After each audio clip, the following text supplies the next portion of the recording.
Hey there guys, gals, and non-binary pals, GM Potter here, and today we are doing another Should You Read This? Today's book is The Ship Who Sang by Anne McCaffrey, so let's get into it.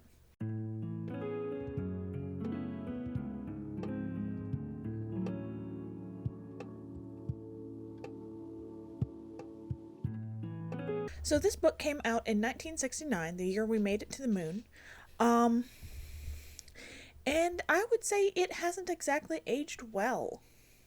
For a book as old as it is. Some books have aged really well, especially in science fiction, where the science is a little off, but if you can suspend your disbelief that way, the story holds up. This one is not one of those. There's a lot of internalized sexism and a lot of ableism in the book. The very premise of the book is based on ableism, in fact. That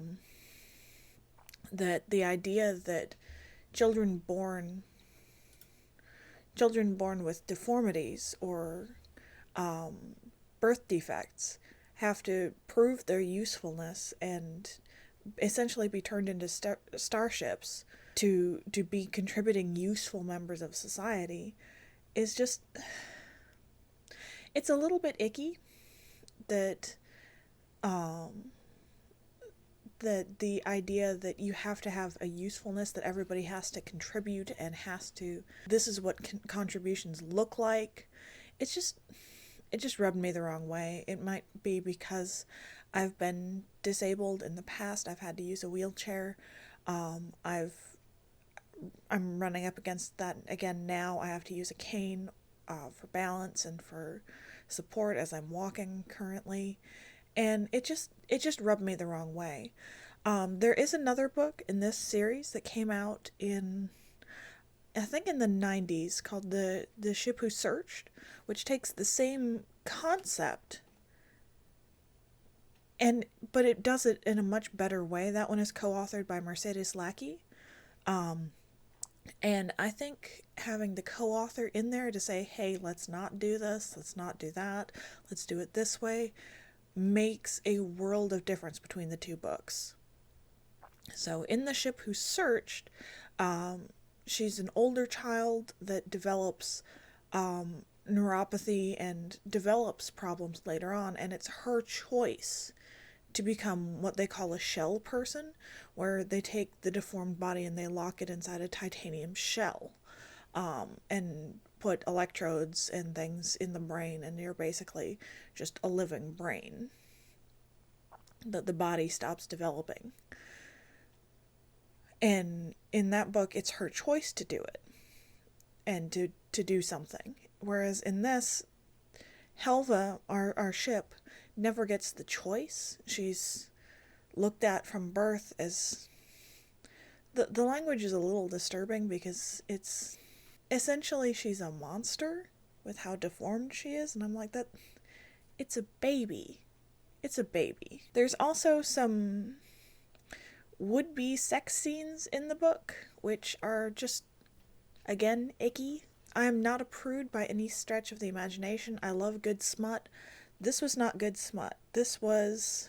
Essentially, Helva is an infant locked inside a titanium shell, and he's talking about how beautiful and nubile she is. And I'm like, ew, ew, ew, ew, ew, ew, ew, ew, ew.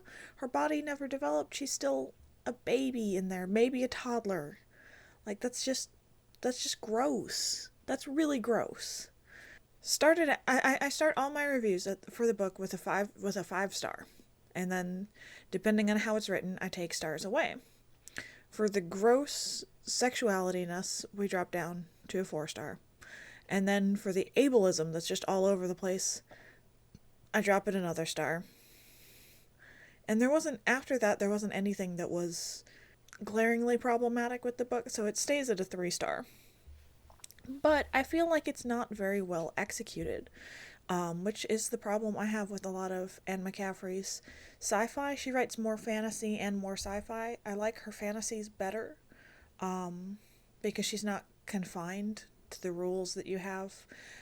And with her sci-fi, I just feel like it's a great idea and terrible execution almost every time. I know that's sacrilegious to say in the science fiction realm because she's such an amazing and lauded author.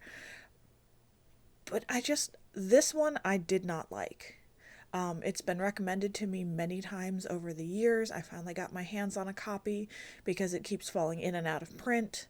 And it just rubbed me the wrong way, page after page. It's written also not in a chapter style. It's written as sort of short stories and a novella, and then an extra chapter kind of tacked on at the end is how it was originally written, that it was serialized and then turned into a novel later, which it feels that way. You never really get to know the characters on a deeper level the way you would if it had been written all at once as one long overlapping story. Instead, we're just kind of checking in with the character periodically. Great premise, great ideas, some potentially good characters, like interestingly drawn characters, just very poorly executed in my mind. So I would give this 3 stars. It's not a 2-star book, but it's not a 4 or a 5-star book either, in my experience. So should you read this? If you really, really feel compelled to read something that's dated and not very good, then by all means, go for it. But personally, I think this is one you can skip. So, have you read any Anne McCaffrey? Have you read The Ship Who Searched? Have you read The Ship Who Sang? There's also The City Who Fought, which is the same idea, but it's a city instead of a ship. Let me know in the comments down below. I'd love to hear your thoughts on this, and I'll see you in the next one. Bye!